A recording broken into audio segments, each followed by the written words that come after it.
Some new figures out this morning show there are just 708 places remaining in the adult male estate, the prison estate.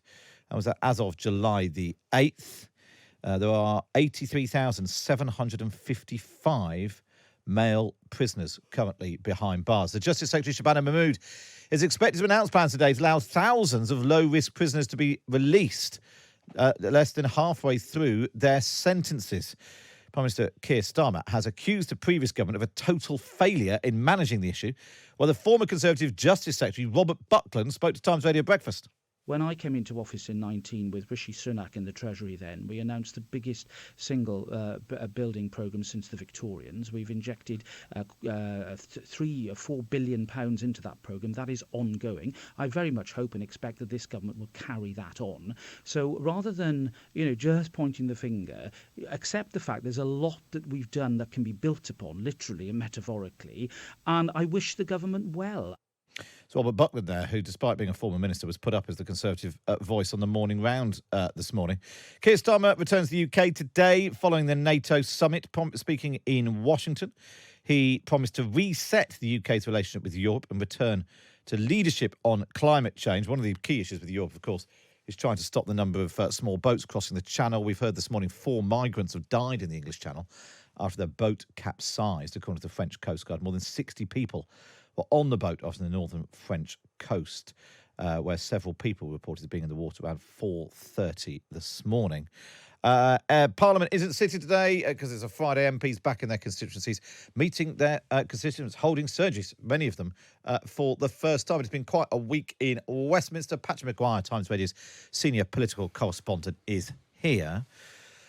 Patrick, after all the niceties, the swearing in, the dragging of the Speaker to the chamber, it feels like politics is back in quite a big way with this issue of prisons. It certainly is, and this is the first major crisis this incoming government has had to deal with.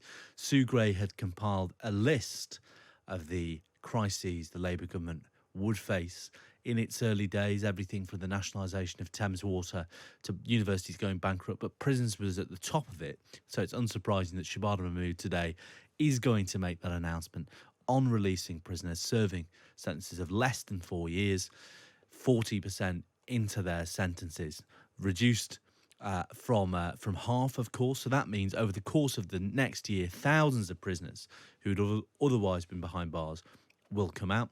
And the question now is how the Labour Party, how the government manages to turn the politics of this, if it's possible, to their advantage. It's interesting because not only, Keir Starmer's out saying this is worse than they thought, obviously trying to pin this on the Conservative government as being responsible, but the very act of calling the election seems to have made matters worse. I was speaking to someone from the I think Prison Governors Association earlier in the week, who said that had the election not happened, Alex Chalk, the last Justice Secretary, would have probably made this decision a bit earlier. So actually the problem has been made worse because of the inaction during the election campaign. Yes, exactly. Fewer than 700 prison places because of that delay in anybody being able to grip this. And obviously this is not a decision a minister could have taken during an election campaign. There's an interesting political question here for the Labour Party, though. Does Shabana Mahmood get up and say later, look, I'm taking this decision because of that delay, because these are Tory plans and it's the only plan available to me?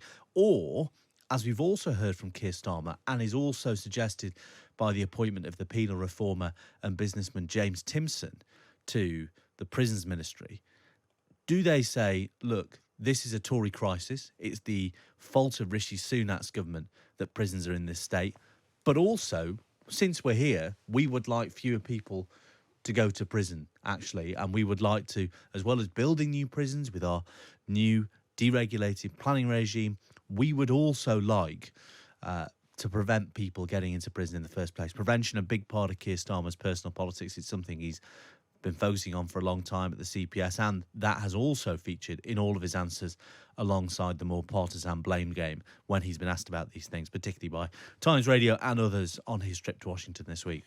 And I suppose it's an interesting question, isn't it? Is it long term? Does the Labour Party agree with their new prisons minister, the Labour government? Do they agree with him that fewer people should be sent to prison in the first place?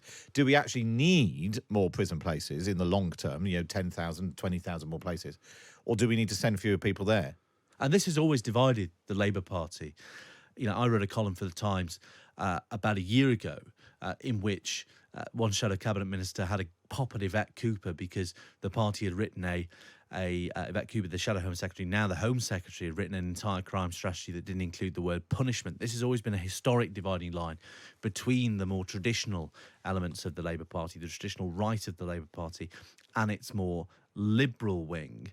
And crime and punishment has always been a political weakness for the Labour Party that people have sought to neutralise. Remember, Tony Blair, tough on crime, tough on the causes in crime. But you're right to say James Timson, someone who said only a third of people who are currently in prison should be behind bars, very sceptical about the merit of short sentences. That's not an appointment you make unless you are looking to implement lasting reform to how this stuff works. So obviously in the immediate term, you'll expect a lot of combative partisan messaging for Labour on who's to blame for this. They will obviously have to build more prison places. They've already pledged to do that using their new planning laws.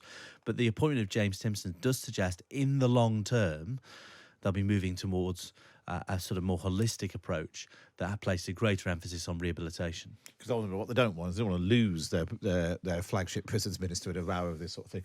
More broadly, Patrick, in your column today, I mean, this all feeds into it, but in terms of who is the lodestar for this government, and they're approaching for Rachel Reeves as she starts thinking about her first budget, your answer is George Osborne. Yeah, indeed. George Osborne, unlikely inspiration for key members of Rachel Reeves' team, not necessarily because of what he did on the economy. Rachel Reeves saw that up close as Ed Miliband's shadow chief secretary to the Treasury, but it's his political strategy, getting out early and defining the terms of the election his party had just fought and the inheritance they faced. Obviously, no Tory minister has been as silly as Liam Byrne and left behind the note declaring there's no money left. But look at what Rachel Reeves is doing, you know, saying the inheritance is worse than she could have possibly expected, the worst since the Second World War. She's also commissioned that review of the public finances to report by the end of this month. Keir Starmer saying the prisons crisis is worse than we could have possibly imagined, and we're finding out new horrors every day. Wes Streeting saying the Tories have wrecked the NHS, and I'm going to commission a review into that too. Senior number 10 sources tell me this is a bring out your dead strategy. What they're trying to do is expose the scale of their inheritance to buy themselves A, time, and B, license to do some of the unpalatable things that the public might otherwise punish them for. Remember, in George Osborne's emergency budget, he hiked VAT to 20% and also cut departmental budgets by 25%. Now, he said, I'm only having to do this because the Labour Party has left the public finances in such a parlous state. And you'll remember, Matt, nobody punished him in 2015 for that. Indeed, they rewarded the Conservative Party in 2015.